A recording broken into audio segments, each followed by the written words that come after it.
दोस्तों चलिए आज गढ़ी की श्रृंखला में दूसरी गढ़ी चांदपुर गढ़ी चांदपुर फोर्ट इसका सर्वे करने के लिए आज हम चलते हैं चांदपुर गढ़ी में। देखिए एएसआई द्वारा इस गढ़ी का आर्कियोलॉजिकल सर्वे ऑफ इंडिया द्वारा संरक्षित स्मारक है, ये प्रोटेक्टेड मोनूमेंट्स है। ये गढ़ी देखिए आप, इसमें पूरा का पूरा जो प्रोटेक्शन का है पूरा भारतीय पुरातत्व सर्वेक्षण द्वारा पूरा लिखा गया है। और यहाँ पर इन्होंने एएसआई ने यहाँ पर एक्सकेवेशन किया था। उसके साथ हमें जितनी भी यहाँ पर जो सूचनाएं प्राप्त हुई वो देहरादून में आर्कियोलॉजिकल सर्वे ऑफ इंडिया में इन्होंने इसको संरक्षित रखा है। चाहे इसमें नाली के या फोल्ट में जो वाटर के जो पानी जल निकासी का जो प्रणाली थी उसका पूरा सिस्टम है, उसके बारे में पूरा का पूरा यहाँ पर एक्सटेंसिव एक्सकेवेशन के थ्रू हमें प्राप्त हुआ। तो देखिए अब पंवार वंशीय राजाओं की राजधानी चांदपुर गढ़ी में आप सभी का स्वागत है। आप देखिए यहाँ पर आर्कियोलॉजिकल सर्वे ऑफ इंडिया के द्वारा इन गढ़ियों का जो प्रतिकृति है उसको बनाया गया है। यहाँ पर एक्सकेवेशन के थ्रू उनको जो भी सामग्री यहाँ पर प्राप्त हुई उसी जो रूप को जो एक्सकेवेशन के थ्रू उनको डिटेल्ड एक मोनूमेंट्स के एविडेंस मिले, फोल्ट के जो एविडेंस मिले उसको इन्होंने उसके द्वारा इन्होंने पूरा का पूरा ये उसी तरीके से उसको एज इट इज़ उसको बनाया है। और आप देखिए किस प्रकार से फोल्ट का निर्माण करते थे।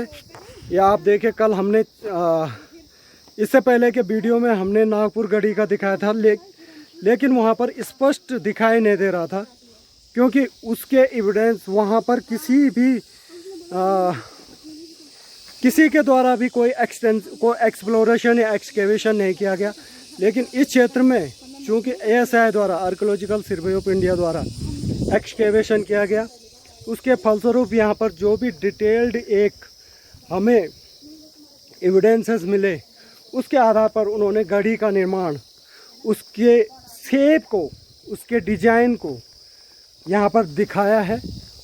और ये पंवार वंशीय जो राजा थे उनके द्वारा इस गढ़ी का निर्माण किया गया। मैं आपको यहाँ पर जो एक्सकेवेशन के थ्रू जो एविडेंस मिले हैं, ये देखिए ये गढ़ी के एविडेंस आपको साफ साफ दिखाई देते हैं। ये पूरी एक्सटेंसिव एक्सकेवेशन किया गया, यहाँ पर काफ़ी एक्सकेवेशन किया गया। उसके बाद जो एविडेंस प्राप्त हुए उसके एविडेंस आपको यहाँ पर उस गढ़ी के स्पष्ट प्रमाण यहाँ पर दिखाई दे रहे हैं। और इस गढ़ी में कैसे ये पैलेसेस में ये राजा लोग रहते थे और किस तरीके से उन्होंने अपने आप को प्रोटेक्ट कर रखा था। आप देखिए जैसे जो भी पैलेसेस बनाए जाते थे वो ऐसे क्षेत्र में बनाए जाते थे जो संभवतः एनिमीज़ के या शत्रु से मतलब अपने आप को प्रोटेक्ट कर सके। आप देखिए इसके नीचे यहाँ पर नदी है, आपको नदी के एविडेंस दिखेंगे, उधर पहाड़ी है। तो एक तरफ से ये प्रोटेक्ट है, दो तरफ से ये प्रोटेक्ट हो रखा है नदी से, और तीसरी तरफ भी इसमें खाई है। तो ये प्लेटफॉर्म जो है इस गढ़ी का वो ऊपर प्लेटू पे है, हाई पे है, प्लेटू पे है। तो इनको शत्रु से बचने के लिए प्राकृतिक जो यहाँ पर प्राकृतिक नेचर के द्वारा जो प्रोटेक्शन मिल रहा था उसका इन्होंने पूरा भरपूर प्रयोग किया। और आपको इसके एविडेंसेस, ये पूरे गढ़ी के एविडेंसेस आपको दिखाई दे रहे हैं। यहाँ पर आप देखिए चारों ओर एक भव्य पैलेसेस का, यद्यपि जो मिडवल पीरियड के जो पैलेसेस थे मुगलों द्वारा जो बनाए गए थे उनकी भव्यता के आगे भव्य नहीं, लेकिन प्राकृतिक रूप से अगर देखा जाए जो यहाँ की जो हाई एल्टीट्यूड में या हिमालय में जो और कमियां हैं उसके हिसाब से अगर देखो इसको तो इसकी भव्यता आपको दृष्टिगोचर हो रही है, इसकी भव्यता आपको साफ साफ दिखाई दे रही है। और यहाँ पर किस प्रकार से इन्होंने अपने आप को ये देखिए आप, यहाँ पर ड्रेनेज सिस्टम का, ये पानी के ड्रेनेज का पूरा यहाँ पर प्रयोग किया गया है कि किस तरीके से ड्रेनेज होता था पानी, जो पानी ऊपर से नीचे की ओर किस तरीके से ड्रेनेज होता था। पूरे के पूरे आर्कियोलॉजिकल सर्वे ऑफ इंडिया के द्वारा एक्सटेंसिव एक्सप्लोरेशन और एक्सकेवेशन के थ्रू ये पूरा ये कोर्ट यार्ड के एविडेंसेस यहाँ पर मिल रहे हैं, पूरी गढ़ी के एविडेंसेस आपको दिखाई दे रहे हैं। और आप देखिए इसकी भव्यता का सूचक कितना एक्सटेंसिव ये पूरा क्षेत्र, कितने बड़े क्षेत्रफल में ये बसा हुआ है। आप देखिए पूरा का पूरा ये क्षेत्र प्रोटेक्टिव है, पूरा का पूरा इस फोर्ट को किस तरीके से। और आप इसकी समृद्धि से, मतलब नागपुर गढ़ के सामने जो चांदपुर गढ़ी के भव्यता है वो ज़्यादा है, क्योंकि जो पंवार वंशीय राजा थे उनके द्वारा लगभग इधर के 15वीं शताब्दी में जो इधर के छोटे छोटे गढ़पति थे उनको जीत करके उसने सारे गढ़पतियों का जो साम्राज्य था उसको अपने साम्राज्य में मिला दिया था। तो जो इस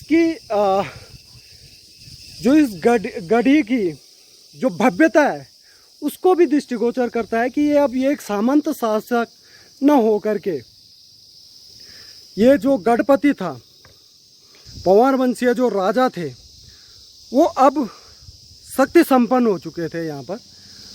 और उसके शक्ति संपन्न होने के कारण उन्होंने पूरे क्षेत्र पर अपना आधिपत्य कर दिया था। तो उसी के एविडेंस हमें इस गढ़ी में भी दृष्टिगोचर होते हैं। आप देखिए पूरा का पूरा ये जो गढ़ी है उसके एविडेंस आपको दिखाई दे रहे हैं। और देखिए आप बिल्कुल हाई प्लेट्यू पर यह स्थित है चांदपुर गढ़ी, जैसे नागपुर गढ़ी के समान ही ये चांदपुर गढ़ी का भी जो है ये एक हायर प्लेट्यू पे अवस्थित है।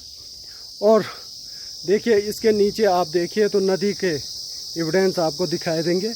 तो दो तरफ से इसको प्रोटेक्शन जो मिली है वो नदी के द्वारा मिली है, और तीसरी तरफ ये काफ़ी हायर एरिया में ये डेवलप्ड है। और यहाँ पर भी देखिए आप, यहाँ पर भी आपको एविडेंस दिखाई देंगे वही पार्वती के, या गढ़, जिसे गढ़ देवी के रूप में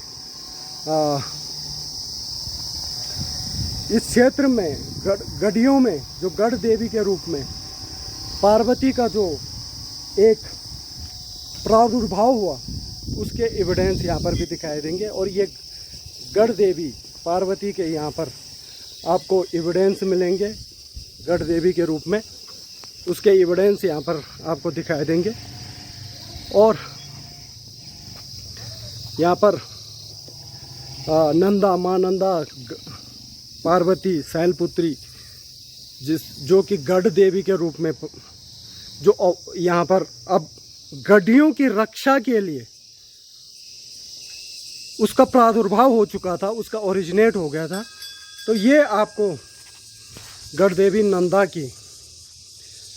नंदा जो है उसके मंदिर का यहाँ पर एविडेंस दिखाई देते हैं। और यहीं पर नंदा राज जात में माँ भगवती है, जो माँ नंदा की जो डोली है वो यहीं पर रहती है चांदपुर गढ़ी में। एक स्टे उसका ये भी है। और अपनी धरोहर को, जो हमारी गढ़वाल की संस्कृति है, हमारी धरोहर है, उसको सिर्फ मैंने एक आर्काइव के रूप में, एक डिजिटल फॉर्म के रूप में रखने का प्रयास किया है। आप सभी महानुभावों से मेरा विनम्र निवेदन है कि इसको अधिक से अधिक शेयर कीजिए, अधिक से अधिक इसको, ताकि हमारी संस्कृति जो गौरव है, हमारा गौरव है, उत्तराखंड का जो गौरव है, उत्तराखंड की जो संस्कृति है, उसको सजो रख सके और उसको पूरे विश्व में फैला सके। धन्यवाद आपका।